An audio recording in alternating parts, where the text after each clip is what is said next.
दोस्त, अगर आप इस वीडियो पर क्लिक किए हैं, इसका मतलब है कि आप 10वीं क्लास के तैयारी करने वाले एक विद्यार्थी हैं। ठीक है, तो मैं उम्मीद और दावे के साथ बोल रहा हूं कि आपने जितने शिद्दत से इस वीडियो पर क्लिक किया है, उनसे मैं अच्छी तरीक़ा से आप लोगों को बताऊंगा और पढ़ाऊंगा, समझाऊंगा। ठीक है, तो चलिए अपने टॉपिक पर सीधा चलते हैं।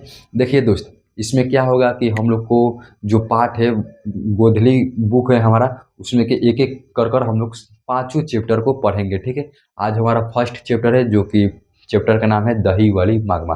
तो चलिए थोड़ा सा इसके बारे में हम लोग जानते हैं। देखिए, पाठ का नाम है दही वाली मागमा। मागमा यानी कि दही वाली मागमा पाठ का नाम है, और ये एक प्रकार का क्या है, कहानी है। कहानी है, ठीक है। दही वाली मागमा क्या है, कहानी है। एक ऑब्जेक्टिव बन गया कि दही वाली मागमा पाठ क्या है, तो कहानी है। ठीक है, उसके बाद देखिए, दही वाली मागमा पाठ के लेखक जो है श्रीनिवास जी हैं। श्रीनिवास जी क्या है, इनके लेखक है। और एग्जाम में पूछेगा कि श्रीनिवास जी का बताइए पूरा नाम क्या है, तो श्रीनिवास जी का पूरा नाम मास्टिक वेंकटेश अयंगार है। क्या है बाबू, श्रीनिवास जी का पूरा नाम क्या है, मास्टिक वेंकटेश अयंगार। आप लोग याद रखिएगा। ठीक है, और देखिए आगे, आगे पूछता है कि इनका जन्म। देखिए, जन्म उसका हुआ था 6 जून 1891 ईस्वी में।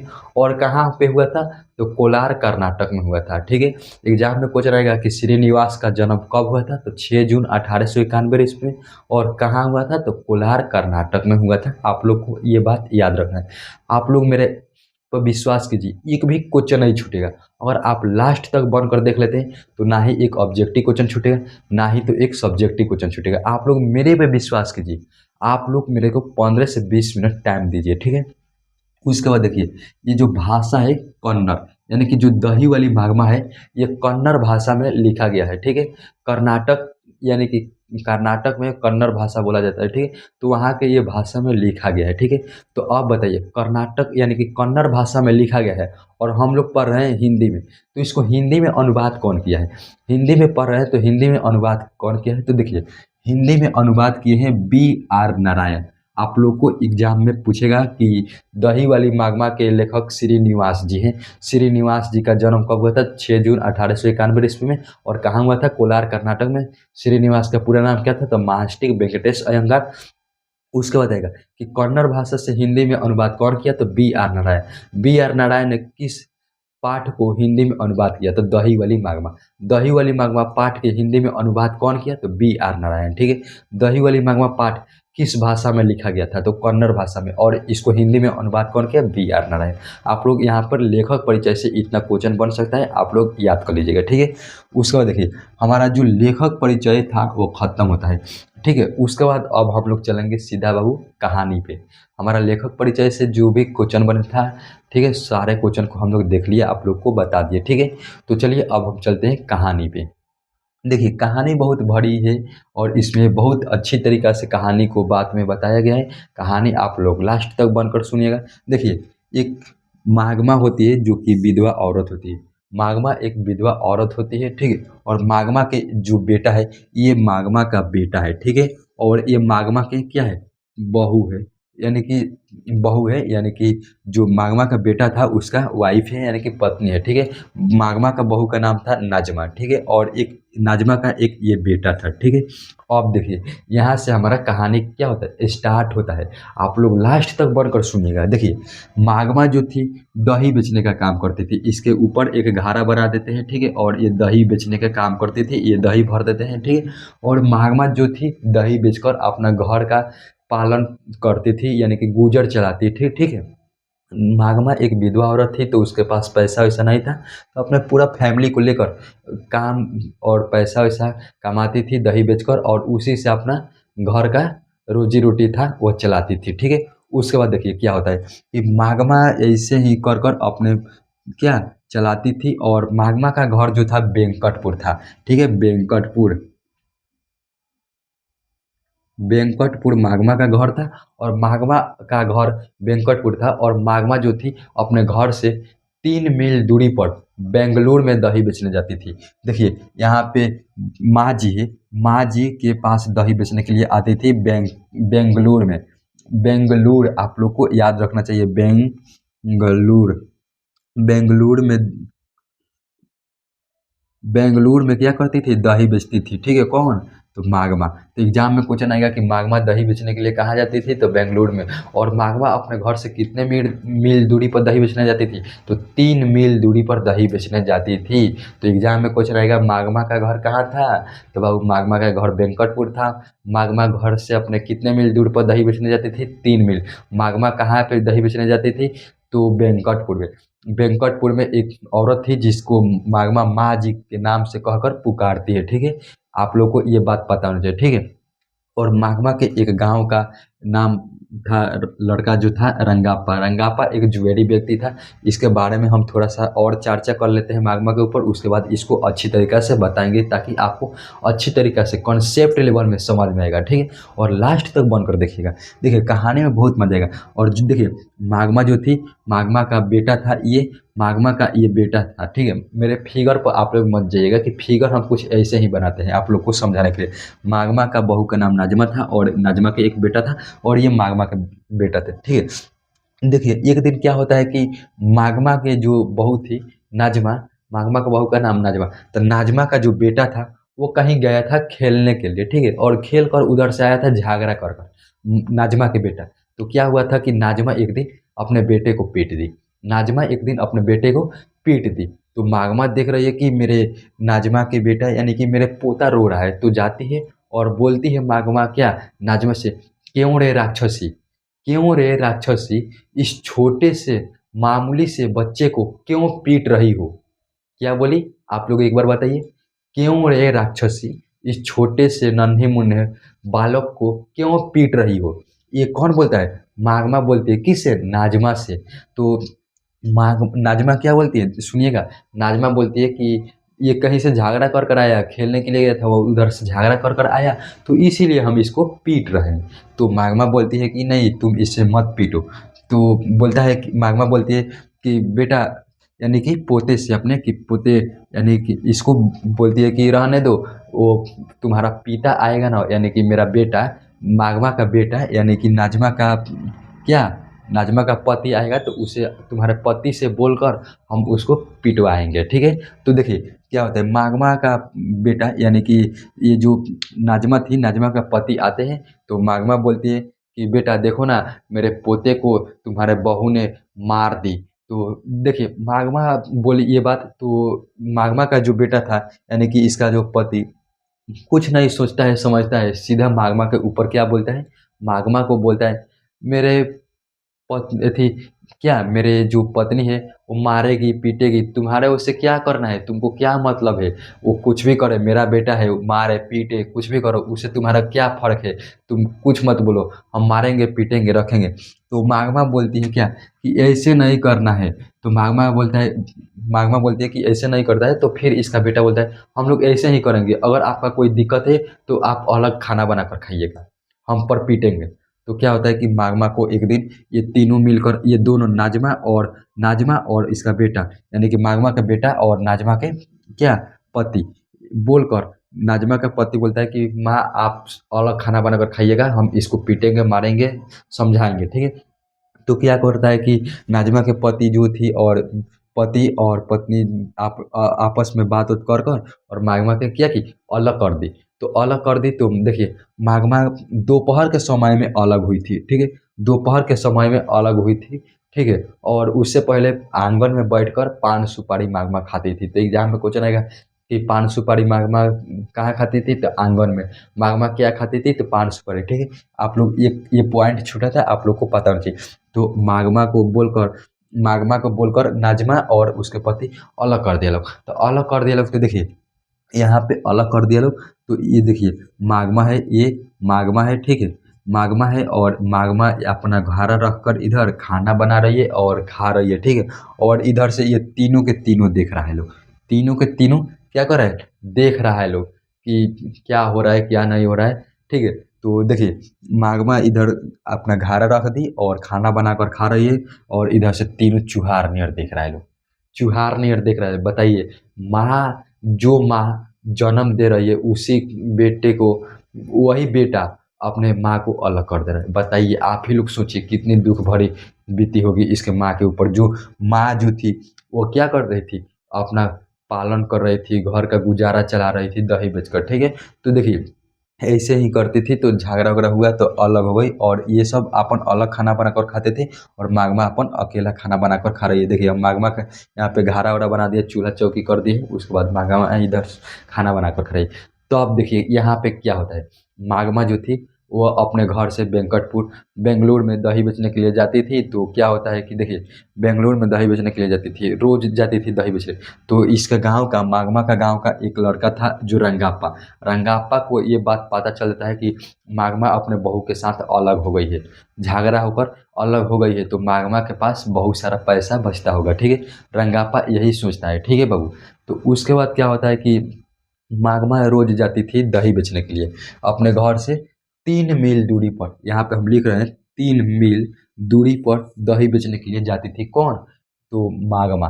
मागमा अपने घर से कितने मील दूरी पर दही बेचने जाती थी? तो 3 मील। मागमा का घर कहाँ था? वेंकटपुर। मागमा दही बेचने कहाँ जाती थी? तो बेंगलुरु में, ठीक है। और बेंगलुरु में ये 3 मील इसी रास्ता से दही बेचने के लिए जाती थी, आप लोग को पता होना चाहिए, ठीक है। और इस रास्ते में एक बीच रास्ते में एक कुआं पड़ता था, जिस कुआं का नाम था अमराई का कुआं। तो देखिए जब अलग हो गया तो इधर मागमा जो थी दही बेचने जाती थी, तो देखिए जो ये माँ जी थी ना, माँ जी मखमल के ब्लाउज पहना करती थी। तो मखमल के ब्लाउज पहनती थी, तो मागमा पूछिए कि माँ जी आप मखमल के ब्लाउज पहन रही है, बताइए ना इसका कीमत कितना हो जाएगा, हम भी पहनना चाहती हूँ मखमल का ब्लाउज, हमको भी पहनने का मन है। तो माँ जी बोलती है क्या कि लगभग 8 से 9 रुपया इसका खर्चा हो जाएगा, दर्जी को दे देना और वो सीकर 8 से 9 रुपये में दे देगा, ठीक है। तो क्या होता है कि मागमा बोलती है कि माँ जी मेरे को कपड़ा किनवा दीजिए मखमल का, और दर्जी से बोलकर सिलवा दीजिए। तो मागमा क्या होता है कि दर्जी के पास जाती है और अपना मखमल के कपड़ा कीन कर दे देती है और पैसा दे देती है। तो उसको 8 से 9 रुपया खर्चा होने के बाद मागमा भी थी क्या, मागमा जो थी वो भी क्या होती थी, मखमल का ब्लाउज पहनने लगती थी। तो एग्जाम में क्वेश्चन आएगा कि मागमा किस कपड़े का ब्लाउज पहनती थी? तो मखमल के ब्लाउज पहनती थी। आप लोग लास्ट तक, और 5 मिनट बन जाइए, लास्ट तक वीडियो लास्ट ही होने वाला है, ठीक है।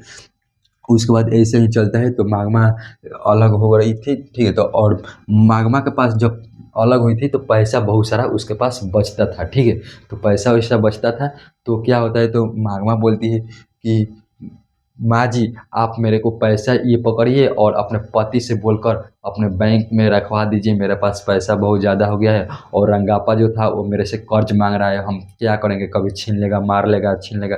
तो इसीलिए आप अपने पति से बोलकर या अपने से बोलकर अपने बैंक में मेरा पैसा रखवा दीजिए। तो ना ये माँ जी क्या बोलती है कि देखो मेरा पति जान जाएंगे तो मेरे को बोलेंगे मैं पैसा नहीं रखूँगी। तो मागमा बोलती है अपने पति से ही बोलकर मेरा पैसा रखवा दीजिए। तो बोलती है कि ठीक है आने दो मेरे पति को, हम बोलकर पैसा रखवा देंगे, ठीक है। उसके बाद देखिए क्या होता है, पता चल गया था कि रंगापा मागमा जो थी नाजमा से अलग हो गई थी। तो रंगापा जो था जुआरी व्यक्ति था, और नशेरी वशेरी नाशा वसा करता था, जुआ हुआ ताश उस खेलता था। तो देखिए मागमा जो थी दही बेचने के लिए इसी रोड से हर दिन जा रही थी, तो दही बेचने के लिए तो इसी कुएं के पास आकर मागमा से कर्ज मांग रहा था। कौन? रंगापा। एग्जाम में क्वेश्चन आएगा कि मागमा से कर्ज कौन मांगता था? तो रंगापा। रंगापा मागमा से क्या मांगना चाहता था? तो रंगापा मागमा से कुछ पैसा यानी कि कर्ज मांगना चाहता था, आप लोग को पता होना चाहिए। तो इसी बात से, इसी रास्ते से रोज रोज जाती थी दही बेचने के लिए मागमा, ठीक है बाबू। उसके बाद क्या होता है कि जो मागमा थी दही बेचने के लिए जाती थी, तो एक दिन क्या होता है कि मागमा को हाथ पकड़ लेता है रंगापा। रंगापा जो था एक दिन मागमा को हाथ पकड़ लेता है, ऐसे कर कर हाथ पकड़ कर खींच कर बैठा देता है कुएं के पास, यानी कि अमराई का कुआं जो रास्ता में था उसी कुएं के पास क्या करता है, बैठा देता है खींच कर हाथ। तो देखिए हाथ पकड़ कर किसी भी महिला को आप लोग बैठाइएगा एक बाइक, तो क्या होगा, गांव का लोग क्या सोचेंगे। तो देखिए जो रंगापा था उसके हाथ पकड़ कर मागमा को एक बाइक बैठा देता है कुएं के पास। तो वहाँ का जो भी लोग देखता है तो सोचता है अपने मन में क्या कि रंगापा जो था ना मागमा से शादी करना चाहता था। पर बाबू कहीं ऐसा बुक में नहीं दिया है कि मागमा रंग ये क्या रंगापा मागमा से शादी करना चाहता था। ऐसा कहीं बुक में नहीं दिया है कि रंगापा जो था मागमा से क्या करता था, शादी करना चाहता था, ऐसा कहीं नहीं दिया है, ये बात गलत है। पर गाँव को यानी कि टोला मोहल्ला के लोगों को सोच कुछ ऐसी थी, ठीक है। क्योंकि आजकल की जनरेशन में आप लोग देख ही सकते हैं, ठीक है। तो मागमा से कर्ज मांगना चाहता था रंगापा, ठीक है। तो एग्जाम में क्वेश्चन आएगा, सब्जेक्टिव क्वेश्चन पूछेगा कि मागमा रंगापा कौन था और मागमा से क्या मांगना चाहता था। तो रंगापा एक जुएरी व्यक्ति था जो मागमा से कुछ कर्ज पैसा उधार मांगना चाहता था, ठीक है। उसके बाद इतना होता है। उसके बाद देखिए क्या होता है कि मागमा जो थी, उसके बाद पैसा बचता था, मखमल वखमल के ब्लाउज व्लाउज पहन ली। उसके बाद देखिए इधर घारा बनाकर खाना खा रही थी। तो एक दिन क्या हुआ कि नाजमा जो थी ना, अपने बेटे को इसके पास भेज रही थी, मागमा के पास भेज दी। अब नाजमा अपने बेटे को मागमा के पास भेज दी और बोली कि जाओ बेटा, बोलना दादी से कि आपके में हम रहेंगे और आपके में ही खाएंगे पिएंगे, हम माँ के पास नहीं रहेंगे। तो आता है इसका बेटवा, और बेटवा कहता है कि दादी अब आपको में ही हम रहेंगे, खाएंगे पिएंगे रहेंगे, ठीक है। तो ऐसे बोलकर तो दादी इसको बोलती है, यानी कि मागमा बोलती है, ठीक है तुम मेरे में ही रहो और मेरे में खाओ पियो रहो, और ठीक है। तो ऐसे एक दो दिन तक चलता है। उसके बाद क्या बोलती है नाजमा, नाजमा बोलती है कि जाओ बेटा, बोलना ना दादी से कि माँ भी आपके में एक साथ रहेगी और खाना खाएगी। तो जाकर बोलता है तो ठीक है। तो नाजमा क्या होता है कि इसके में आ जाती है और इसको बेटा भी आ जाता है। तो नाजमा आती है तो बोलती है, माँ जी मेरे से गलती हो गई, ऐसा गलती अब से नहीं होगा, आपको में हम रहेंगे और आपके में ही खाएंगे पिएंगे रहेंगे लोग, ठीक है। और जो भी काम होगा आप घर का आप कीजिएगा और बाहर का काम हम करेंगे। दही बेचने का काम मेरे को दे दीजिए और घर का काम आप कीजिए। कौन बोलती है? नाजमा बोलती है। तो एग्जाम में पूछेगा कि मागमा अपने बेटे से क्या, एग्जाम में क्वेश्चन आएगा कि मागमा अपने बहू से क्यों अलग हुई थी। तो मागमा अपने बहू से इसलिए अलग हुई थी क्योंकि मागमा ने बोली थी, क्यों रे राक्षसी, इस छोटे से मामूली से बच्चे को क्यों पीट रही हो, इसी बात को लेकर अलग हो गई थी। आप लोग को इतना ही बात बोला था, ठीक है। तो उसके बाद क्या होता है कि एक में ही क्या हुआ, अलग हुई थी। तो उसके बाद इसको जो बेटा था नाजमा का बेटा, ऐसा ऐसा बात कर कर फिर इकट्ठा हो गया। तो मागमा बोलती है कि ठीक है तुम अपना ख्याल रखना, हम घर का काम कर लेंगे, तुम अपना जो भी काम होना करना, ठीक है। ऐसे ही बात बोलकर क्या करती है, रह जाती है। तो उसके बाद हमारा यही तो कहानी था। आप लोग बताइए कि आप लोग को कहानी कैसे समझ में आया, और समझ में आया या नहीं आया आप लोग एक बार कमेंट में बताइएगा, ठीक है। थोड़ा सा हम आप लोग से क्वेश्चन पूछ रहे हैं, थोड़ा सा आप लोग क्वेश्चन को जवाब दीजिएगा। देखिए हमारे पास यही हमारा किताब है गोधली का, गोधली हमारा किताब है, ठीक है। इसको थोड़ा सा हम क्वेश्चन को पढ़ते हैं और बताते हैं आप लोग से बनता है या नहीं। देखिए फर्स्ट हमारा क्वेश्चन बोला है कि मागमा का अपने बहू के साथ किस बात को लेकर विवाद था। तो मागमा के अपने बहू के साथ इस बात को लेकर विवाद था कि नाजमा के बेटी नाजमा अपने बेटे को मारी थी। तो मागमा बोली, क्यों रे राक्षसी, इस छोटे से मामूली से बच्चे को क्यों पीट रही हो, इसी बात को लेकर विवाद था। आप लोग 2 नंबर में सब्जेक्टिव क्वेश्चन पूछेगा, लिख लीजिएगा, ठीक है। दूसरा क्वेश्चन बोल रहा है कि रंगापा कौन था और मागमा से क्या मांगना चाहता था। तो देखिए रंगापा एक जुएरी व्यक्ति था जो मागमा से कुछ कर्ज पैसा मांगना उधार चाहता था, ठीक है। आगे क्वेश्चन आता है, बहू ने सास को मनाने के लिए कौन सा तरीका आजमाई। तो बहू ने सास को मनाने के लिए अपने बेटे को मागमा के पास भेज दी, यही तरीका आजमाई, ठीक है।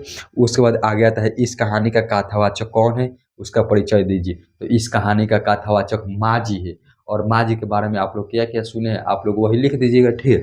उसके बाद आगे आता है कि मागमा का चरित्र चित्रण कीजिए। मागमा का चरित्र चित्रण करना है तो मागमा एक विधवा औरत थी जो दही बेचने का काम करती थी। मागमा का घर वेंकटपुर था और वो बेंगलुरु 3 मील दूरी पर जाती थी दही बेचने। उसके मागमा एक औरत थी और मागमा दही बेचती थी, और दही बेचकर पैसा इकट्ठा करने के बाद से वो मखमल के ब्लाउज पहनती थी। मागमा के बारे में आप लोग जितना भी सुने होंगे थोड़ा सा लिख दीजिएगा, ठीक।